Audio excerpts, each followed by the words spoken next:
బా అమ్మాయి మళ్ళీ వచ్చిందా? ఎలాగైనా ఈసారి ఎప్పని కట్టేయాలి. మనకేం తప్పు ఉంటే ఇండియాకి ఎంత తప్పు ఉండొచ్చు అంటావు బ్రో? రీసెంట్ డేటా ప్రకారం మన ఇండియాకి ఎంత తప్పు ఉండొచ్చు అంటావు? మన ఇండియాకి ఆల్మోస్ట్ 200 లక్షల కోట్ల అప్పు ఉంది.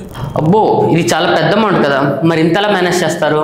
జనరల్ గా మనకి లోన్ ఉన్నప్పుడు మనం ఏం చేస్తాం, మన ఇన్కమ్ సోర్స్ పెంచుకొని లేదా వేరే లోన్స్ తీసుకుని ఉన్న ఎగ్జిస్టింగ్ లోన్స్ క్లియర్ చేస్తాం కదా. అలాగే గవర్నమెంట్ కూడా గవర్నమెంట్ ఇన్కమ్ ని పెంచుతుంది. అట్ ది సేమ్ టైం పాత లోన్స్ క్లియర్ చేసుకోవడానికి ఎప్పటికప్పుడు కొత్త లోన్స్ కూడా తీసుకుంటుంది. ఇంత కష్టపడే బదులు మన ఆర్బీఐ వాళ్ళు నోట్స్ ప్రింట్ చేసి అప్పు అంతా కట్టవచ్చు కదా. చాలా మంచి క్వశ్చన్ అడిగావు. మనలో చాలా మంది అనుకుంటారు, కానీ చాలా డేంజర్ ప్రాసెస్. సింపుల్ గా ఎక్స్ప్లెయిన్ చేస్తాం. 2008 లో కూడా జింబాబ్వే కంట్రీకి ఇలాంటి ఒక ఎకనామిక్ క్రైసిస్ వచ్చినప్పుడు అప్పులు క్లియర్ చేయాలనే సిచువేషన్ లో ఆ కంట్రీకి సంబంధించిన కరెన్సీని చాలా ఓవర్ గా ప్రింట్ చేసింది. ఇప్పుడు ఫర్ ఎగ్జాంపుల్ ప్రతి ఒక్కరి దగ్గర కరెన్సీ ఉంది, ప్రతి ఒక్కరి దగ్గర మనీ అవైలబుల్ ఉంది. అప్పుడు ఎవరు జాబ్ చేస్తాడు, ఎవడో జాబ్ చేయడు, బిజినెస్ చేయడు, ఏ పని చేయడు. అలాంటప్పుడు మనందరం కామన్ యూజ్ చేసే బేసిక్ థింగ్స్ ఒక ప్రైజెస్ ఇంక్రీజ్ అవుతాయి. దీనిలో జనరల్ గా మనం ఇన్ఫ్లేషన్ అంటాం. 2008 లో జింబాబ్వేలో ఇన్ఫ్లేషన్ ఎంత బాగా పెరిగిందంటే ఒక పర్టికులర్ టైం పీరియడ్ లో ఆ కంట్రీ కరెన్సీ వాల్యూ మొత్తం పడిపోయి ఆ కంట్రీ కరెన్సీని వాల్ పేపర్స్ కింద అతికించుకున్నారు. అండ్ ఒక పర్టికులర్ ఫేజ్ లో ఒక బండ్ ప్రైస్ $500 బిలియన్ ఉంది. ఆ లెవెల్ ఇన్ఫ్లేషన్ పెరిగింది. ఇలా ఇన్ఫ్లేషన్ ఓవర్ గా పెరిగితే దాన్ని హైపర్ ఇన్ఫ్లేషన్ అంటాం. అలా 2008 లో జింబాబ్వే ఓవర్ గా ప్రింట్ చేయడం వల్ల ఆ కంట్రీకి సంబంధించిన కరెన్సీ మొత్తం డెడ్ అయిపోయింది.